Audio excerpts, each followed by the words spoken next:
উমার ইবনুল খাত্তাব রাত জীবনী। নাম উমার, লকব ফারুক এবং কুনিয়াত আবু হাফস। পিতা খাত্তাব ও মাতা হান্তামা। কুরাইশ বংশেরা গোত্রের লোক। উমারের অষ্টম ঊর্ধ্ব পুরুষকা নামক ব্যক্তির মাধ্যমে রাসূলুল্লাহর নসবের সাথে তার নসব মিলিত হয়েছে। রাসূলুল্লাহর জন্মের ১৩ বছর পর তার জন্ম। মৃত্যুকালেও তার বয়স হয়েছিল রাসূলুল্লাহর বয়সের সমান ৬৩ বছর। কৈশোরে উমারের পিতা তাকে উটের রাখালি কাজে লাগিয়ে দেন। তিনি মক্কার নিকটবর্তী দাজনান নামক স্থানে উট চড়াতেন। তিনি তার খিলাফতকালে একবার এই মাঠ অতিক্রমকালে সঙ্গীদের কাছে বাল্যের স্মৃতিচারণ করেছিলেন এভাবে, এমন এক সময় ছিল যখন আমি পশমি জামা পরে এই মাঠে প্রখর রোদে খাত্তাবের উট চড়াতাম। খাত্তাব ছিলেন অত্যন্ত কঠোর ও নিরস ব্যক্তি। ক্লান্ত হয়ে একটু বিশ্রাম নিলে পিতার হাতে নির্মমভাবে প্রহৃত হতাম। কিন্তু আজ আমার এমন দিন এসেছে যে এক আল্লাহ ছাড়া আমার উপর কর্তৃত্ব করার আর কেউ নেই। তাবাকাত ৩-২66-৬৭। যৌবনের প্রারম্ভেই তিনি তৎকালীন অভিজাত আরবদের অবশ্য শিক্ষণীয় বিষয়গুলি যথা যুদ্ধবিদ্যা, কুস্তি, বক্তৃতা ও বংশতালিকা শিক্ষা প্রভৃতি আয়ত্ত করেন। বংশতালিকা বা নসবনামা বিদ্যা তিনি লাভ করেন উত্তরাধিকার সূত্রে। তার পিতা ও পিতামহ উভয়ে ছিলেন এ বিদ্যায় বিশেষ পারদর্শী। তিনি ছিলেন তার যুগের একজন শ্রেষ্ঠ কুস্তিগীর। আরবের উকাজ মেলায় তিনি কুস্তি লড়তেন। আল্লামা জুবৈয়ানি বলেছেন, উমার ছিলেন এক মস্তবর পাহলোয়ান। তিনি ছিলেন জাহিলি আরবের এক বিখ্যাত ঘোড়সওয়ার। আল্লামা জাহিজ বলেছেন, উমার ঘোড়ায় চড়লে মনে হতো ঘোড়ার চামড়ার সাথে তার শরীর মিশে গেছে। আল বায়ান ওয়াত তাবয়িন। তার মধ্যে কাব্য প্রতিভাও ছিল। তৎকালীন খ্যাতনামা কবিদের প্রায় সব কবিতাই তার মুখস্থ ছিল। আরবি কাব্য সমালোচনার বিজ্ঞান ভিত্তিক ধারার প্রতিষ্ঠাতা প্রকৃতপক্ষে তিনি। ভাষা ও সাহিত্য সম্পর্কে তার মতামতগুলি পাঠ করলে এ বিষয়ে তার যে কতখানি দখল ছিল তা উপলব্ধি করা যায়। বাগ্মিতা ছিল তার সহজাত গুণ। যৌবনে তিনি কিছু লেখাপড়া শিখেছিলেন। বালাজুরি লিখেছেন, রাসূলে কারিমের নবুয়াত প্রাপ্তির সময় গোটা কুরাইশ বংশে মাত্র ১৭ জন লেখাপড়া জানতেন। তাদের মধ্যে উমার একজন। ব্যবসা বাণিজ্য ছিল জাহিলি যুগের আরব জাতির সম্মানজনক পেশা। উমারও ব্যবসা শুরু করেন এবং তাতে যথেষ্ট উন্নতিও করেন। ব্যবসা উপলক্ষে অনেক দূরদেশে গমন এবং বহু জ্ঞানী গুণী সমাজের সাথে মেলামেশার সুযোগ লাভ করেন। মাসুদি বলেন, উমাররা জাহিলি যুগে সিরিয়া ও ইরাকে ব্যবসা উপলক্ষে ভ্রমণে যেতেন। ফলে আরব ও আজমের অনেক রাজা বাদশার সাথে মেলামেশার সুযোগ লাভ করেন। শিবলি মানি বলেন, জাহিলি যুগেই উমারের সুনাম সমগ্র আরবে ছড়িয়ে পড়েছিল। এ কারণে কুরাইশরা সর্বদা তাকেই দৌতগিরিতে নিয়োগ করত। অন্যান্য গোত্রের সাথে কোন বিরোধ সৃষ্টি হলে নিষ্পত্তির জন্য তাকেই দূত হিসেবে পাঠানো হতো। আল ফারুক ১৪। উমারের ইসলাম গ্রহণ। উমারের ইসলাম গ্রহণ এক চিত্তাকর্ষক ঘটনা। তার চাচাতো ভাই যায়েদের কল্যাণে তার বংশে তাওহীদের বাণী একেবারে নতুন ছিল না। তাদের মধ্যে সর্বপ্রথম যায়েদের পুত্র সাঈদ ইসলাম গ্রহণ করেন। সাঈদ আবার উমারের বোন ফাতিমাকে বিয়ে করেন। স্বামীর সাথে ফাতিমাও ইসলাম গ্রহণ করেন। উমারের বংশের আর এক বিশিষ্ট ব্যক্তি নাঈম ইবন আবদুল্লাহ ইসলাম গ্রহণ করেন। কিন্তু তখনও পর্যন্ত উমার ইসলাম সম্পর্কে কোন খবরই রাখতেন না। সর্বপ্রথম যখন ইসলামের কথা শুনলেন, ক্রোধে জ্বলতে লাগলেন। তার বংশে যারা ইসলাম গ্রহণ করেছিলেন তাদের তিনি পরম শত্রু হয়ে দাঁড়ালেন। এর মধ্যে জানতে পেলেন, লাবিনা নামে তার এক দাসীও ইসলাম গ্রহণ করেছেন। যাদের ওপর তার ক্ষমতা চলত, নির্মম উৎপীড়ন চালালেন। এক পর্যায়ে তিনি সিদ্ধান্ত নিলেন, ইসলামের মূল প্রচারক মুহাম্মাদকে দুনিয়া থেকে সরিয়ে দিতে হবে। যে কথা সেই কাজ। আনাস ইবন মালিক থেকে বিরনত তরবারি কাঁধে ঝুলিয়ে উমার চলেছেন। পথে বনি জুহরার এক ব্যক্তির মতান্তরে নাঈম ইবন আবদুল্লাহ সাথে দেখা। তিনি জিজ্ঞেস করলেন, কোন দিকে? উমার বললেন, মুহাম্মাদের একটা দফারফা করতে। লোকটি বললেন, মুহাম্মাদের দফারফা করে বনি হাসিম ও বনি জুহরার হাত থেকে বাঁচবে কিভাবে? এ কথা শুনে উমার বলে উঠলেন, মনে হচ্ছে তুমিও পৈতৃক ধর্ম ত্যাগ করে বিধর্মী হয়েছে। লোকটি বললেন, উমার, একটি বিস্ময়কর খবর শোন, তোমার বোন ভগ্নিপতি বিধর্মী হয়ে গেছে। তারা তোমার ধর্ম ত্যাগ করেছে। আসলে লোকটির উদ্দেশ্য ছিল উমারকে তার লক্ষ্য থেকে অন্যদিকে ঘুরিয়ে দেওয়া। এ কথা শুনে রাগে উন্মত্ত হয়ে উমার ছুটলেন তার বোন ভগ্নিপতির বাড়ির দিকে। বাড়ির দরজায় উমারেররা করাঘাত পড়ল। তারা দুজন তখন খাব্বাব ইবন আল আরাত এর কাছে কুরআন শিখছিলেন। উমারের আভাস পেয়ে খাব্বাব বাড়ির অন্য একটি ঘরে আত্মগোপন করলেন। উমার বোন ভগ্নিপতিকে প্রথমেই জিজ্ঞেস করলেন, তোমাদের এখানে গুনগুন আওয়াজ শুনছিলেন, তা কিসের? তারা তখন কুরআনের সূরা তাহা পাঠ করছিলেন। তারা উত্তর দিলেন, আমরা নিজেদের মধ্যে কথাবার্তা বলছিলাম। উমার বললেন, সম্ভবত তোমরা দুজন ধর্মত্যাগী হয়েছ। ভগ্নিপতি বললেন, তোমার ধর্ম ছাড়া অন্য কোথাও যদি সত্য থাকে তুমি কি করবে? উমার তার ভগ্নিপতির ওপর ঝাঁপিয়ে পড়লেন এবং দু পায়ে ভীষণভাবে তাকে মারাতে লাগলেন। বোন তার স্বামীকে বাঁচাতে এলে উমার তাকে ধরে এমন মার দিলেন যে তার মুখ রক্তাক্ত হয়ে গেল। বোন রাগে উত্তেজিত হয়ে বলে উঠলেন, সত্য যদি তোমার দিনের বাইরে অন্য কোথাও থেকে থাকে, তাহলে আমি সাক্ষ্য দিচ্ছি আল্লাহ ছাড়া অন্য কোন ইলাহ নেই, এবং আরও সাক্ষ্য দিচ্ছি মুহাম্মদ আল্লাহর রাসূল। এ ঘটনার কিছুদিন আগ থেকে উমারের মধ্যে একটা ভাবান্তর সৃষ্টি হয়েছিল। কুরাইশরা মক্কায় মুসলমানদের ওপর নির্মম অত্যাচার উৎপীড়ন চালিয়ে একজনকে ফেরাতে পারেনি। মুসলমানরা নীরবে সবকিছু মাথা পেতে নিয়েছে, প্রয়োজনে বাড়ি ঘর ছেড়েছে, ইসলাম ত্যাগ করেনি। এতে উমারের মনে একটা ধাক্কা লেগেছিল। তিনি একটা দ্বিধাদ্বন্দ্বের আবর্তে দল খাচ্ছিলেন। আজ তার প্রিয় সহোদরার চোখ মুখের রক্ত, তার সত্যের সাক্ষ্য তাকে এমন একটি ধাক্কা দিল যে তার সব দ্বিধা দ্বন্দ্ব কর্পূরের মতো উড়ে গেল। মুহূর্তে হৃদয় তার সত্যের জ্যোতিতে উদ্ভাসিত হয়ে উঠল। তিনি পাক সাফ হয়ে বোনের হাত থেকে সূরা তাহার অংশটুকু নিয়ে পড়তে শুরু করলেন। পড়া শেষ করে বললেন, আমাকে তোমরা মুহাম্মাদের কাছে নিয়ে চল। উমারের একথা শুনে এতক্ষণে খাব্বাব ঘরের গোপন স্থান থেকে বেরিয়ে এলেন। বললেন, সুসংবাদ উমার, বৃহস্পতিবার রাতে রাসূলুল্লাহ তোমার জন্য দোয়া করেছিলেন, আমি আশা করি তা কবুল হয়েছে। তিনি বলেছিলেন, আল্লাহ উমার ইবনুল খাত্তাব অথবা আমর ইবন হিশামের দ্বারা ইসলামকে শক্তিশালী কর। খাব্বাব আরও বললেন, রাসূল এখন সাফার পাদদেশে দারুল আরকামে। উমার চললেন দারুল আরকামের দিকে। হামজা এবং তালহার সাথে আরও কিছু সাহাবী তখন আরকামের বাড়ির দরজায় পাহারারত। উমারকে দেখে তারা সন্ত্রস্ত হয়ে পড়লেন। তবে হামজা সান্ত্বনা দিয়ে বললেন, আল্লাহ উমারের কল্যাণ চাইলে সে ইসলাম গ্রহণ করে রাসূলের অনুসারী হবে, অন্যথায় তাকে হত্যা করা আমাদের জন্য খুবই সহজ হবে। রাসূল বাড়ির ভেতরে, তার উপর তখন ওহী নাজিল হচ্ছে। একটু পরে তিনি বেরিয়ে উমারের কাছে এলেন। উমারের কাপড় ও তরবারির হাতল মুঠ করে ধরে বললেন, উমার, তুমি কি বিরত হবে না? তারপর দোয়া করলেন, হে আল্লাহ উমার আমার সামনে, হে আল্লাহ উমারের দ্বারা দিনকে শক্তিশালী কর। উমার বলে উঠলেন, আমি সাক্ষ্য দিচ্ছি আপনি আল্লাহর রাসূল। ইসলাম গ্রহণ করেই তিনি আহ্বান জানালেন, ইয়া রাসূলুল্লাহ, ঘর থেকে বের হয়ে পড়ুন। তাবাকুতুল কুবরা ইবন 3 267-69। এটা নবুয়াতের ষষ্ঠ বছরের ঘটনা। ইমাম জুহরি বর্ণনা করেন, রাসূলুল্লাহ দারুল আরকামে প্রবেশের পর উমার ইসলাম গ্রহণ করেছিলেন। তার পূর্বে নারী পুরুষ সর্বমোট 40 অথবা 40-এর কিছু বেশি লোক ইসলাম গ্রহণ করেছিলেন। উমারের ইসলাম গ্রহণের পর জিবরিলা এসে বলেন, মুহাম্মদ উমারের ইসলাম গ্রহণে আসমানের অধিবাসীরা উৎফুল্ল হয়েছে। তাবাকাত 3-269। উমারের ইসলাম গ্রহণে ইসলামের ইতিহাসে এক নতুন উমারের ইসলাম গ্রহণে ইসলামের ইতিহাসে এক নতুন অধ্যায়ের সূচনা হল। যদিও তখন পর্যন্ত 40-এর 50 জন লোক ইসলাম গ্রহণ করেছিলেন এবং তাদের মধ্যে হযরত হামজাও ছিলেন, তথাপি মুসলমানদের পক্ষে বায়ে গিয়ে নামাজ পড়া তো দূরের কথা, নিজেদেরকে মুসলমান বলে প্রকাশ করাও নিরাপদ ছিল না। হযরত উমারের ইসলাম গ্রহণের সাথে সাথে এ অবস্থার পরিবর্তন হল। তিনি প্রকাশ্যে ইসলামের ঘোষণা দিলেন এবং অন্যদের সঙ্গে নিয়ে ঘরে নামাজ আদায় শুরু করলেন। উমাররা বলেন, আমি ইসলাম গ্রহণের পর সেই রাতেই চিন্তা করলাম, মক্কাবাসীদের মধ্যে রাসূলুল্লাহর সবচেয়ে কট্টর দুশমন কে আছে। আমি নিজে গিয়ে তাকে আমার ইসলাম গ্রহণের কথা জানাবো। আমি মনে করলাম আবু জাহলই সবচেয়ে বড় দুশমন। সকাল হতেই আমি তার দরজায় করাঘাত করলাম। আবু জাহল বেরিয়ে এসে জিজ্ঞেস করল, কি মনে করে?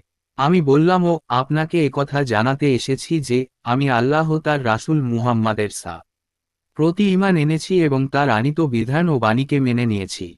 একথা শোনা মাত্র সে আমার মুখের ওপর দরজা বন্ধ করে দিল এবং বলল, আল্লাহ তোকে কলঙ্কিত করুক এবং যে খবর নিয়ে তুই এসেছিস তাকেও কলঙ্কিত করুক। সিরাতু ইবন হিশাম। এভাবে এই প্রথমবারের মতো মক্কার পৌত্তলিক শক্তি প্রকাশ্য চ্যালেঞ্জের সম্মুখীন হল। সাইদ ইনবুল মুসাইসিব বলেন, তার ইসলাম গ্রহণের পর মক্কায় ইসলাম প্রকাশ্য রূপ নেয়। আবদুল্লাহ ইবন মাসুদরা বলেন, উমার ইসলাম গ্রহণ করেই কুরাইশদের সাথে বিবাদ আরম্ভ করে দিলেন। শেষ পর্যন্ত তিনি বায়ে নামাজ পড়ে ছাড়লেন। আমরাও সকলে তার সাথে নামাজ পড়েছিলাম। সুহাইব ইবন সিনান বলেন, তার ইসলাম গ্রহণের পর আমরা বার পাশে জটলা করে বসতাম, বার তাওয়াফ করতাম, আমাদের সাথে কেউ রূঢ় ব্যবহার করলে তার প্রতিশোধ নিতাম এবং আমাদের ওপর যে কোনো আক্রমণ প্রতিহত করতাম। তাবকাত 3-269। তাই রাসূল তাকে আল ফারুক উপাধিতে ভূষিত করেছিলেন, কারণ তারই কারণে ইসলাম ও কুফরের মধ্যে প্রকাশ্য বিভেদ সৃষ্টি হয়েছিল। রাসূল বলেছেন, উমারের জিহ্বা ও অন্তঃকরণে আল্লাহ তাআলা সত্যকে স্থায়ী করে দিয়েছেন। তাই সে ফারুক, আল্লাহ তার দ্বারা সত্য ও মিথ্যার মধ্যে পার্থক্য করে দিয়েছেন। তাবাকাত 3-270। মক্কায় যারা মুশরিকদের অত্যাচার অতিষ্ঠ হয়ে পড়েছিলেন, রাসূল তাদেরকে মদিনায় হিজরাতের নির্দেশ দিলেন। আবু সালামা, আবদুল্লাহ বিন আশহাল, বিলাল ও আম্মার বিন ইয়াসিরের মদিনায় হিজরাতের পর 20 জন আত্মীয় বন্ধুসহ উমার মদিনার দিকে পা বাড়ালেন। এ 20 জনের মধ্যে তার ভাই জাইদ, ভাইয়ের ছেলে সাইদ ও জামাই খুনাইশও ছিলেন। মদিনার উপকণ্ঠে কুবা পল্লীতে তিনি রিফা ইবন আব্দুল মুনজিরের বাড়িতে আশ্রয় নেন। উমারের হিজরাত ও অন্যদের হিজরাতের মধ্যে একটা বিশেষ পার্থক্য ছিল।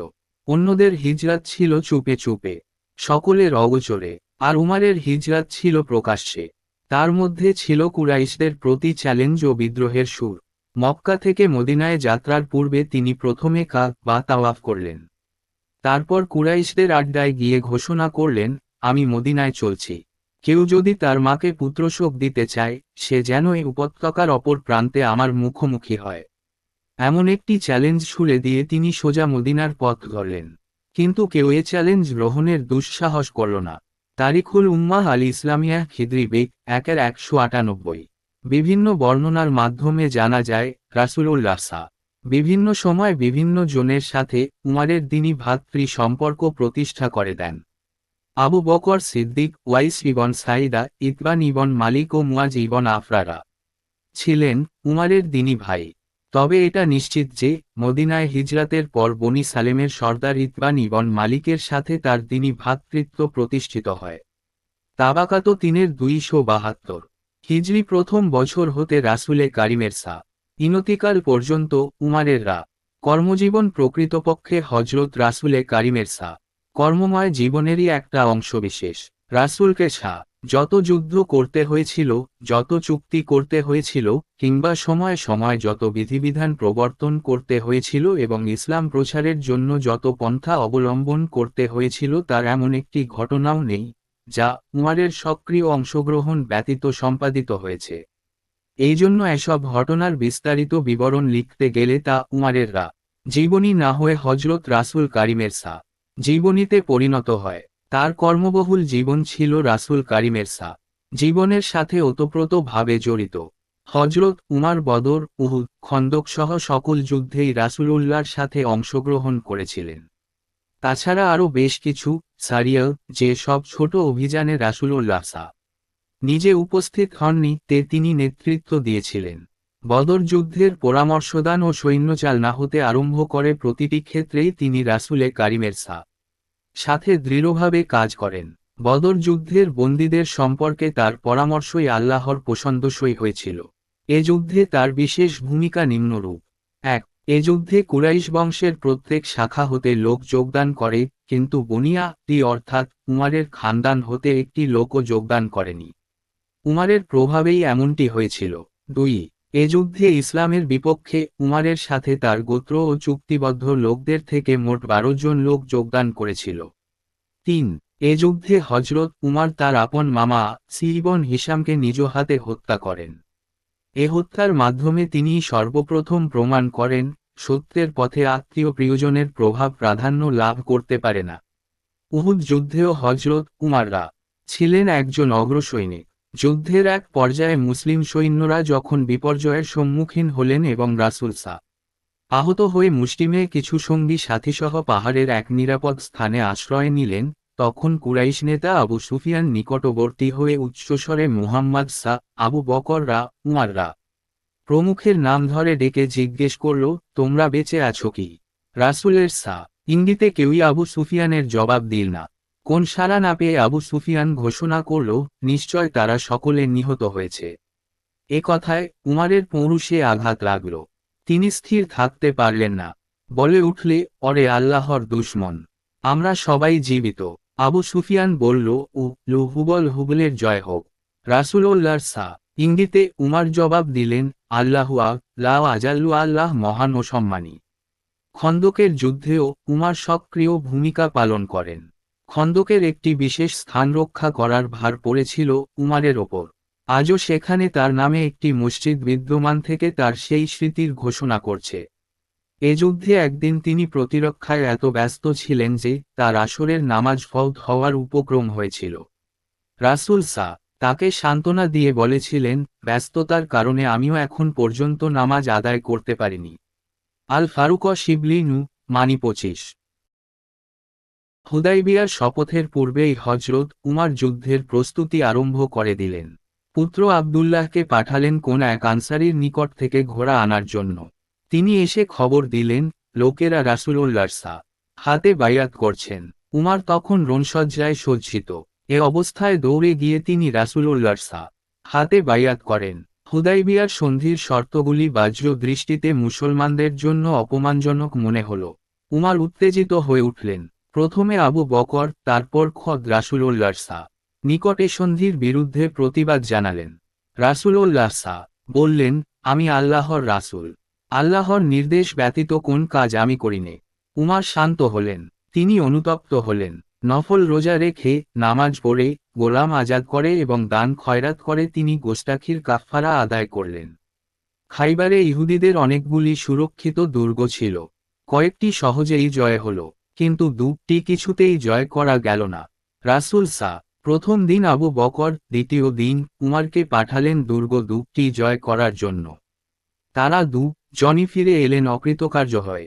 তৃতীয় দিন রাসূল ঘোষণা করলেন, আগামীকাল আমি এমন এক ব্যক্তির হাতে ঝান্ডা দেব যার হাতে আল্লাহ বিজয় দান করবেন। পরদিন সাহাবায়ে কিরাম অস্ত্র সজ্জিত হয়ে রাসূলুল্লাহর দরবারে হাজির। প্রত্যেকেরই অন্তরে এই গৌরব অর্জনের বাসনা। উমার বলেন, আমি খাইবারে এই ঘটনা ব্যতীত কোনোদিনই সেনাপতিত্ব বা সর্দারির জন্য লালায়িত হইনি। সেদিনের এ গৌরব ছিনিয়ে নিয়েছিলেন শেরিখদা আলীরা। খাইবারের বিজিত ভূমি মুজাহিদদের মধ্যে বণ্টন করা হল। হযরত উমাররা তার ভাগ্যের অংশটুকু আল্লাহর রাস্তার ওয়াফ করে দিলেন। ইসলামের ইতিহাসে এটাই প্রথম ওয়াফ। আল ফারুক 30। মক্কা বিজয়ের সময় হযরত উমাররা ছায়ার মতো রাসূলকে সঙ্গ দেন। ইসলামের মহাশত্রু আবু সুফিয়ান আত্মসমর্পণ করতে এলে উমার রাসূলুল্লাহকে অনুরোধ করেন, অনুমতি দিন, এখনই ওর দফা শেষ করে দিই। এদিন মক্কার পুরুষরা রাসূলুল্লাহর হাতে এবং মহিলারা রাসূলুল্লাহর নির্দেশে উমারের নিকট বায়াত গ্রহণ করছিলেন। হুনাইন অভিযানেও হযরত উমার অংশগ্রহণ করে বীরত্ব সহকারে লড়াই করেছিলেন। এ যুদ্ধে কাফিরদের তীব্র আক্রমণে 12,000 মুসলিম বাহিনী ছত্রভঙ্গ হয়ে পড়েছিল। ইবন ইসহাক বলেন, মুহাজির ও আনসারদের মাত্র কয়েকজন বীরই এই বিপদকালে রাসূলুল্লাহর সাথে দৃঢ়পদ ছিলেন। তাদের মধ্যে আবু বকর, উমার ও আব্বাসেররা নাম বিশেষভাবে উল্লেখযোগ্য। তাবুক অভিযানের সময় রাসূলুল্লাহর আবেদনে সাড়া দিয়ে হযরত উমাররা তার মোট সম্পদের অর্ধেক রাসূলুল্লাহর হাতে তুলে দেন। রাসূলুল্লাহর ইনতিকালের খবর শুনে হযরত উমার কিছুক্ষণ স্তম্ভিত হয়ে বসে থাকেন। তারপর মসজিদে নববীর সামনে যে তরবারি কোষমুক্ত করে ঘোষণা করেন, যে বলবে রাসূলুল্লাহ ইনতিকাল করেছেন, আমি তার মাথা দ্বিখণ্ডিত করে ফেলব। এ ঘটনা থেকে রাসূলুল্লাহর প্রতি তার ভক্তি ও ভালোবাসার পরিমাণ সহজেই অনুমান করা যায়। রাসূলুল্লাহর ইনতিকালের পর সাকিফা বনি সায়েদায় দীর্ঘ আলোচনার পর উমার খুব দ্রুত সিদ্ধান্ত নিয়ে হযরত আবু বকরের হাতে খিলাফতের বায়াত গ্রহণ করেন। ফলে খলিফা নির্বাচনের মহাসংকট সহজেই কেটে যায়। খলিফা হজরত আবু বকর যখন বুঝতে পারলেন তার অন্তিম সময় ঘনিয়ে এসেছে, মৃত্যুর পূর্বেই পরবর্তী খলিফা মনোনীত করে যাওয়াকে তিনি কল্যাণকর মনে করলেন। তার দৃষ্টিতে উমাররা ছিলেন খেলাফতের যোগ্যতম ব্যক্তি। তা সত্ত্বেও উঁচু পর্যায়ের সাহাবীদের সাথে এ ব্যাপারে পরামর্শ করা সমীচীন মনে করলেন। তিনি আব্দুর রহমান ইবন আউফকেরা ডেকে বললেন, উমার সম্পর্কে আপনার মতামত আমাকে জানান। তিনি বললেন, তিনি তো যে কোন লোক থেকে উত্তম, কিন্তু তার চরিত্রে কিছু কঠোরতা আছে। আবু বকর বললেন, তার কারণ, আমাকে তিনি কোমল দেখেছেন, খিলাফতের দায়িত্ব কাঁধে পড়লে এই কঠোরতা অনেকটা কমে যাবে। তারপর আবু বকর অনুরোধ করলেন, তার সাথে আলোচিত বিষয়টি কারো কাছে ফাঁস না করার জন্য। অতঃপর তিনি উসমান ইবন আফফানকে ডাকলেন। বললেন, আবু আবদিল্লাহ, উমার সম্পর্কে আপনার মতামত আমাকে জানান। উসমান বললেন, আমার থেকে আপনিই তাকে বেশি জানেন। আবু বকর বললেন, তা সত্ত্বেও আপনার মতামত আমাকে জানান। উসমান বললেন, তাকে আমি যতটুকু জানি, তাতে তার বাইরের থেকে ভেতরটা বেশি ভালো। তার মতো দ্বিতীয় আর কেউ আমাদের মধ্যে নেই। আবু বকররা তাদের জনের মধ্যে আলোচিত বিষয়টি গোপন রাখার অনুরোধ করে তাকে বিদায় দিলেন। এভাবে বিভিন্ন জনের কাছ থেকে মতামত নেওয়া শেষ হলে তিনি উসমান ইবনে আফফানকে ডেকে ডিকটেশন দিলেন, বিসমিল্লাহির রাহমানির রাহিম। এটা আবু বকর ইবন আবি কুহাফার পক্ষ থেকে মুসলমানদের প্রতি অঙ্গীকার। আম্মাবাদ, এতটুকু বলার পর তিনি সংজ্ঞা হারিয়ে ফেলেন। তারপর উসমান ইবন আফফান নিজেই সংযোজন করেন, আমি তোমাদের জন্য উমার ইবনুল খাত্তাবকে খলিফা মনোনীত করলাম এবং এ ব্যাপারে তোমাদের কল্যাণ চেষ্টায় কোন ত্রুটি করি নাই। অতঃপর আবু বকর সংজ্ঞা ফিরে পান। লিখিত অংশটুকু তাকে পড়ে শোনান হল। সবটুকু শুনে তিনি আল্লাহু আকবার বলে ওঠেন এবং বলেন, আমার ভয় হচ্ছিল আমি সংজ্ঞাহীন অবস্থায় মারা গেলে লোকেরা মতভেদ সৃষ্টি করবে। উসমানকে লক্ষ্য করে তিনি আরও বলেন, আল্লাহ তাআলা ইসলাম ও মুসলমানদের পক্ষ থেকে আপনাকে কল্যাণ দান করুন। তাবারি বলেন, অতঃপর আবু বকর লোকদের দিকে তাকালেন। তার স্ত্রী আসমা বিনতু উমাইস তখন তাকে ধরে রেখেছিলেন। সমবেত লোকদের তিনি বলেন, যে ব্যক্তিকে আমি আপনাদের জন্য মনোনীত করে যাচ্ছি তার প্রতি কি আপনারা সন্তুষ্ট? আল্লাহর কসম, মানুষের মতামত নিতে আমি চেষ্টার ত্রুটি করিনি। আমার কোন নিকট আত্মীয়কে এ পদে বহাল করিনি। আমি উমার ইবনুল খাত্তাবকে আপনাদের খলিফা মনোনীত করেছি। আপনারা তার কথা শুনুন, তার আনুগত্য করুন। এভাবে উমারের খিলাফত শুরু হয় হি 13 সনের 22 জামাদিউস সানি মোতাবিক 13 আগস্ট 634 খ্রি। হজরত উমারের রাষ্ট্র শাসন পদ্ধতি সম্পর্কে সংক্ষেপে আলোচনা সম্ভব নয়। 10 বছরের স্বল্প সময়ে গোটা বাইজান্টাইন রোম ও পারস্য সাম্রাজ্যের পতন ঘটান। তার যুগে বিভিন্ন অঞ্চলসহ মোট 1036টি শহর বিজিত হয়। ইসলামী হুকুমতের নিয়মতান্ত্রিক প্রতিষ্ঠা মূলত তার যুগেই হয়। সরকার বা রাষ্ট্রের সকল শাখা তার যুগেই আত্মপ্রকাশ করে। তার শাসন ও ইনসাফের কথা সারা বিশ্বের মানুষের কাছে কিংবদন্তির মতো ছড়িয়ে আছে। হজরত উমার প্রথম খলিফা যিনি আমিরুল মুমিনিন উপাধি লাভ করেন। তিনি সর্বপ্রথম হিজরি সন প্রবর্তন করেন, তারাবির নামাজ জামায়াতে পড়ার ব্যবস্থা করেন, জোন শাসনের জন্য দুর্রা বা ছড়ি ব্যবহার করেন, মদপানে 80টি বেত্রাঘাত নির্ধারণ করেন, বহু রাজ্য জয় করেন, নগর পত্তন করেন, সেনাবাহিনীর স্তরভেদ ও বিভিন্ন ব্যাটালিয়ন নির্দিষ্ট করেন, জাতীয় রেজিস্টার বা নাগরিক তালিকা তৈরি করেন, কাজী নিয়োগ করেন এবং রাষ্ট্রকে বিভিন্ন প্রদেশে বিভক্ত করেন।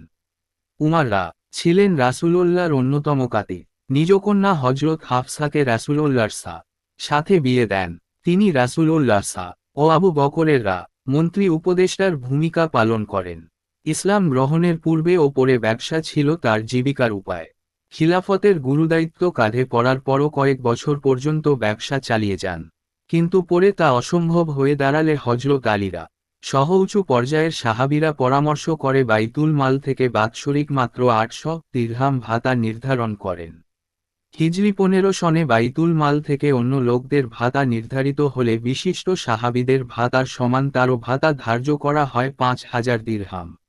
বাইতুল মালের অর্থের ব্যাপারে হজরত উমারের দৃষ্টিভঙ্গি ছিল ইয়াতিমের অর্থের মতো। ইয়াতিমের অভিভাবক যেমন ইয়াতিমের সম্পদ রক্ষণাবেক্ষণ করে, ইয়াতিমেরও নিজের জন্য প্রয়োজন মতো খরচ করতে পারে কিন্তু অপচয় করতে পারে না। প্রয়োজন না হলে ইয়াতিমের সম্পদ থেকে হাত গুটিয়ে নিয়ে শুধু হিফাজত করে এবং ইয়াতিম বড় হলে তাকে তার সম্পদ ফিরিয়ে দেয়। বাইতুল মালের প্রতি উমারের রা এ দৃষ্টিভঙ্গি সর্বদা তার কর্ম ও আচরণে ফুটে উঠেছে। হজরত উমার সব সময় একটি দুর্রা বা ছড়ি হাতে নিয়ে চলতেন। শয়তানও তাকে দেখে পালাত। তাজকিরাতুল হফাজ তাই বলে তিনি অত্যাচারী ছিলেন না, তিনি ছিলেন কঠোর ন্যায় বিচারক। মানুষকে তিনি হৃদয় দিয়ে ভালোবাসতেন, মানুষও তাকে ভালোবাসত। তার প্রজাপালনের বহু কাহিনী ইতিহাসে পাওয়া যায়। হজরত ফারুকে আজমের ফজিলাত ও মর্যাদা সম্পর্কে কুরআন ও হাদিসে এত বেশি ইঙ্গিত ও প্রকাশ্য বাণী রয়েছে যে সংক্ষিপ্ত কোন প্রবন্ধে তা প্রকাশ করা যাবে না। আল্লাহ তার রাসূলের নিকট তার স্থান অতি উচ্চে। এজন্য বলা হয়েছে উমারের সব মতের সমর্থনেই সর্বদা কুরআনের আয়াত নাজিল হয়েছে। হজরত আলীরা মন্তব্য করেছেন, খাইরুল উম্মাতি বা দা নাবিহা আবু বকর সুম্মা উমার নবীর পর উম্মাতের মধ্যে সর্বোত্তম ব্যক্তি আবু বকর, তারপর উমার। হজরত আবদুল্লাহ ইবন মাসুদ বলেন, উমারের ইসলাম গ্রহণ ইসলামের বিজয়, তার হিজরাত আল্লাহর সাহায্য এবং তার খেলাফত আল্লাহর রহমত। উমারের যাবতীয় গুণাবলী লক্ষ্য করেই রাসূলে করিম বলেছিলেন, লাউকানা বা তি নাবিউন লাকানা, উমার আমার পরে কেউ নবী হলে উমারই হতো। কারণ তার মধ্যে ছিল নবীদের স্বভাব বৈশিষ্ট্য। জ্ঞান বিজ্ঞানের চর্চা ও প্রসারের ক্ষেত্রে উমারের যথেষ্ট অবদান রয়েছে। তিনি আরবি কবিতা পঠন পাঠন ও সংরক্ষণের প্রতি গুরুত্ব আরোপ করেন। আরবি ভাষার বিশুদ্ধতা রক্ষার প্রতি তিনি ছিলেন অত্যন্ত সজাগ, তার সামনে ভাষার ব্যাপারে কেউ ভুল করলে শাসিয়ে দিতেন। বিশুদ্ধভাবে আরবি ভাষা শিক্ষা করাকে তিনি দিনের অঙ্গ বলে বিশ্বাস করতেন। আল্লামা জাহাবি তাজকিরাতুল হুফাজ গ্রন্থে উল্লেখ করেছেন, হাদিস বর্ণনার ক্ষেত্রে উমার ছিলেন অত্যন্ত কঠোর, একই হাদিস বিভিন্ন সনদের মাধ্যমে বর্ণনার প্রতি তিনি তাকিদ দেন। প্রখ্যাত সাহাবি মুগিরা ইবন শুবাররা অগ্নি উপাসক দাস আবু লুফিরোজ ফজরের নামায়ে দাঁড়ানো অবস্থায় এই মহান খলিফাকে ছুরিকাঘাত করে। আহত হওয়ার তৃতীয় দিনে হিজরি 23 সনের 27 জিলহজ্জ বুধবার তিনি ইনতিকাল করেন। মৃত্যুর পূর্বে আলী, উসমান, আব্দুর রহমান ইবন আউফ, জুবাইর ও তালহারা এ 6 জন বিশিষ্ট সাহাবীর ওপর তাদের মধ্য থেকে কোন একজনকে খলিফা নির্বাচনের দায়িত্ব অর্পণ করে যান। হজরত সুহাইবরা জানাজার নামাজ পড়ান। রওজায়ে নববীর মধ্যে হজরত সিদ্দিকে আকবরের পাশে তাকে দাফন করা হয়। মৃত্যুকালে তার বয়স হয়েছিল 63 বছর। তার খিলাফতকাল 10 বছর 6 মাস 4 দিন।